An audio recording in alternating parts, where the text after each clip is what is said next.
السلام عليكم ورحمة الله وبركاته. معكم ملك من دلّاعة طبختك.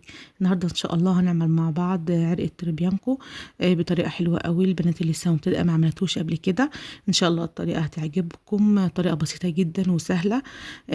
زي ما أنتم شايفين طالع إزاي، يعني حاجة تفتح النفس، حاجة إن شاء الله هتشرفِك في العزومات وقدّام جوزِك وقدّام أولادِك، والطريقة إن شاء الله يعني سهلة عليكم جدًا، مش هتاخد وقت ولا حاجة.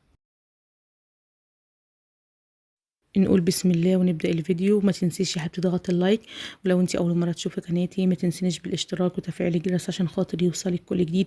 وان شاء الله الفيديو هيعجبك، وان شاء الله الطريقه هتعجبك. بجد كان طالع طعمه حلو جدا وهيعجبك وهيشرفك في العزومات ان شاء الله. العرق اللي قدامكم ده وزن 3 كيلو. طبعا الوزن اللي انت عايزاه انت بتتحكمي فيه، بتطلبيه من الجزار 2 كيلو 3 كيلو حسب ما انت عايزه، وبتطلبي من الجزار ان هو يعني يجيبه لك متربط بالشكل ده. بالنسبه بقى للتتبيله بتاعته هنعمله ان شاء الله بتتبيله بسيطه. لان اللحمه دايما ما بتحبش التوابل كتيره وما بتحبش البهارات الكتيره. دايما بنحب دايما طعم اللحم يكون يعني مش متغير كتير. بالنسبه للتتبيله بتاعته انا جايبه 3 بصلات و3 حبات طماطم وحوالي 6 فصوص توم، وجايبه معايا علبه زبادي. انا مش هاخدها كلها، انا هاخد جزء منها. وجايبه معايا كمان نص كوبايه زيت. وبالنسبه بقى للبهارات معلقه كبيره من بهارات اللحمه، ورشه من الفلفل الاسمر، ورشه من جوز الطيب، ومعلقتين كبار من الملح. التتبيله بتاعه العرق انا جايبه معايا 3 حبات متوسطين من البصل، و3 حبات طماطم برضو صغيرين، ومعايا 6 او 7 فصوص توم وزبادي. انا هضرب دلوقتي في الكبه البصل والطماطم بس، التوم مش هضربه. هضرب البصل والطماطم بس، وهبتدي بقى اصفيهم لان انا مش محتاجه التفل بتاعهم. طبعا التفل بتاع البصل والطماطم انا ممكن احطه في الفريزر واستخدمه مثلا لما اجي اعمل كفته، هينفعني. فهصفيها كويس جدا لان انا عايزه الميه بس. وهبتدي بقى اضيف عليها معلقتين من الزبادي. طبعا الزبادي زي ما انتم عارفين بيدي رطوبه او بيخلي اللحمه طريه معاكي، والفراخ كمان طريه.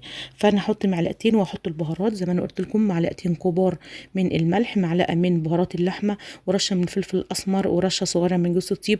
واحط معايا كمان ربع كوبايه من الزيت، بس مش هحط النص كوبايه كلها، لا انا هحط ربع، والربع التاني هركنه علشان خاطر هحتاجه بعد كده. بالنسبة بقى للثوم، الثوم بقى انا ما ضفتوش ليه على التتبيلة، هقول لكم دلوقتي احنا هنعمل بيه ايه. الثوم هنحشي بيه العرق. هنعمل فتحات في العرق من اوله لاخره. الفتحات لا تكون يعني ما تكونش عميقة قوي ولا تكون سطحية قوي، تكون في المعقول. وهدخل فيها فصوص الثوم. هعمل فتحة فتحة وادخل في كل فتحة فص ثوم. العرق اللي معايا ده هياخد حوالي من 6 ل7 فصوص ثوم. طبعا انا مش هكتر في الثوم قوي علشان ما يبقاش نكهته زيادة عن اللزوم. انا عايزاه يعني يديكي نكهه، بس تكون نكهه حلوه ما تكونش زياده قوي. وبالنسبه للناس اللي هي بتخاف من التوم علشان خاطر اللي هو الناس اللي تعبانه عشان خاطر القولون والاعراض اللي بيسببها التوم، ما تقلقيش لان التوم ده انت هتشيليه لما تيجي تقطعي العرق، فهتلاقي الفص بحاله، بس هو هيكون مستوي فهتشيليه مش هتاكليه.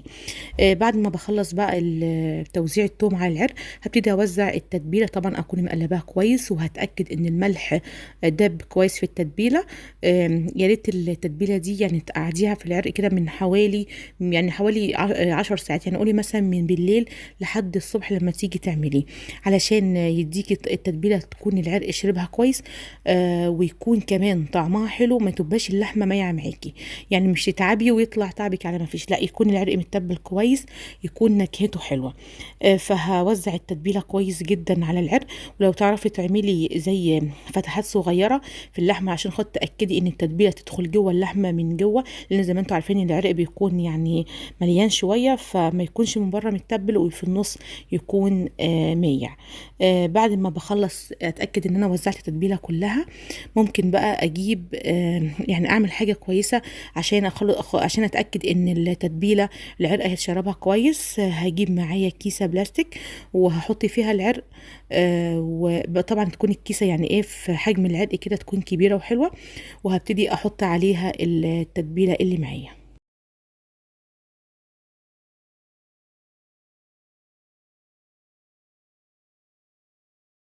انت شايفين قدامكم طبعا انا وزعت التتبيله كويس جدا على الكيس. على العرق يعني جوه الكيس. وهبتدي بقى اروح جايه مطلعه الهواء اللي في الكيس وهربطه كويس جدا، علشان خاطر ما يكونش فيه هواء جوه الكيس، ما يكونش عازل العرق عن التتبيله.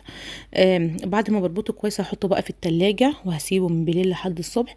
وهحاول كل شويه يعني اقلب العرق على الجنب التاني، على اساس ان مثلا التتبيله تنزل على كل مكان في العرق. يعني مثلا انا سايباه على الجنب ده دلوقتي شويه كده، وهقلبه على الجنب التاني كده كل كام ساعه، اقلبه على جنب على اساس ان يبقى يعني اضمن ان العرق كله شرب من التتبيله وطعمه هيبقى حلو ان شاء الله معاكم. يعني اتبعوا الطريقه دي وهيطلع بجد جميل جدا، هيكون مميز قوي معاكي.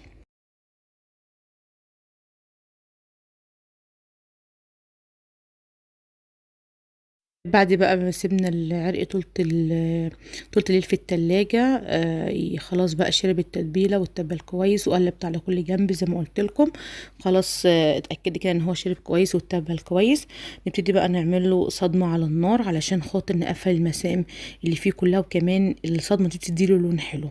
هجيب معايا صينية على النار وهحط فيها ربع كوباية الزيت اللي احنا كنا حاطينها على جنب، واحط كمان معاه معلقة سمنة. وبعد ما اتاكد ان هي سخنت كويس ابتدي ادي صدمه للعرق.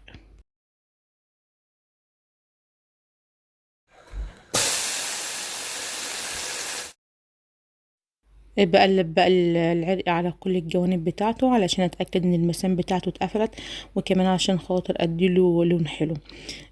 هقلبه كويس في كل الاتجاهات لحد لما اتاكد ان هو زي ما انتم شايفين خد لون غامق شويه، مش لون غامق قوي يعني، يا دوبك لون غامق شويه كده، اتاكد ان المسام بتاعته اتقفلت. نجيب بقى معانا ورق فويل علشان خاطر نحط فيه العرق. هعمل له زي ما انتم شايفين خلف خلاف كده، يعني اجيب طبعا حسب عرض الورقه اللي عندك الفويل. بعد ما بحط ورق الفويل بجيب معايا ورق زبده، علشان خاطر انتوا عارفين ورق الفويل مش صحي، فورق الزبده بيكون صحي عنه. احط بقى العرق واحط كمان عليه ورقه زبده من فوق. انا حطيت الجزء اللي في العرق اللي فيه دهنه من فوق علشان خاطر الدهنه بتدي نكهه حلوه لما بتنزل على العرق كله، فخليه الجزء المدهن من فوق. هغلفه بقى بورق الزبده زي ما انتم شايفين كده، وهبتدي اغلفه كويس بورق الفويل. مش عايزه اسيب فيه اي حاجه مفتوحه خالص، يعني اكنه بالظبط محطوط كانه هيتعمل مندي بالظبط. يعني اغلفه كويس جدا، ما اخليش فيه اي فتحه او اي حاجه مفتوحه خالص من ورق فويل. الوقت ده شغالين فرن البوتاجاز. هنحط يعني في الاول هنخلي البوتاجاز عالي، فاحط بقى العرق على صينيه زي ما انتم شايفين كده. ممكن يعني لو انا متاكده ان انا قافلاه كويس ممكن احطه بس على شبكه البوتاجاز، بس الاضمن تحطيه في صينيه. بالنسبة للتسوية هحطه في الأول على فرن عالي، وبعد كده هدي النار، هخلي النار متوسطة. وهو تقريبا العرق ده خد مني حوالي من ساعتين لساعتين ونص في الفرن. يعني انتي مش هياخد منك اكتر من كده، بالكتير بالكتير ساعتين ونص. لو انتي غرستي في السكينة وهو في الورق الفويل عادي هتلاقيها تنزل تدخل فيه كده بسهولة، خلاص هتتأكدي ان هو استوى. فهو العرق ده خد مني ساعتين ونص على نار هادية، يعني في الأول أول 10 دقايق نار عالية، وبعد كده هديت النار عليه لحد ما خد ودة مع نفسه. وزي ما انتم شايفين دي النتيجة. يعني ما شاء الله السوا بتاعه جميل جدا. يعني انا كمان هجيب شوكة عشان اتأكد كمان ان هو استوى كويس. بصوا زي ما انتم شايفين السوا بتاعه عامل ازاي، الشوكة بتدخل بكل سهولة. طبعا انا هو زي ما انتم شايفين هو ساخن اول بخار، يعني طالع مش عارفه يعني مش عارفه اتحكم فيه اوريه لكم كويس. ده بقى الصوص اللي نازل منه بيكون حلو قوي. انا هحاول يعني اقطعه اعمل لكم جزء منه. هو لسه ما بردش، يعني هو لازم تسيبيه لغايه لما يبرد وتقطعيه بقى علشان يتقطع معاكي ترانشات. ده الصوص اللي نازل منه هحطه في طبق. يعني بيبقى حلو قوي لما يعني لما حد ممكن مثلا تحطي فيه قطع اللحمه تغمسيها فيه يعني وانت بتاكلي. هقطعه معاكم، هقطع كام جزء كده، هو لسه ساخن قوي.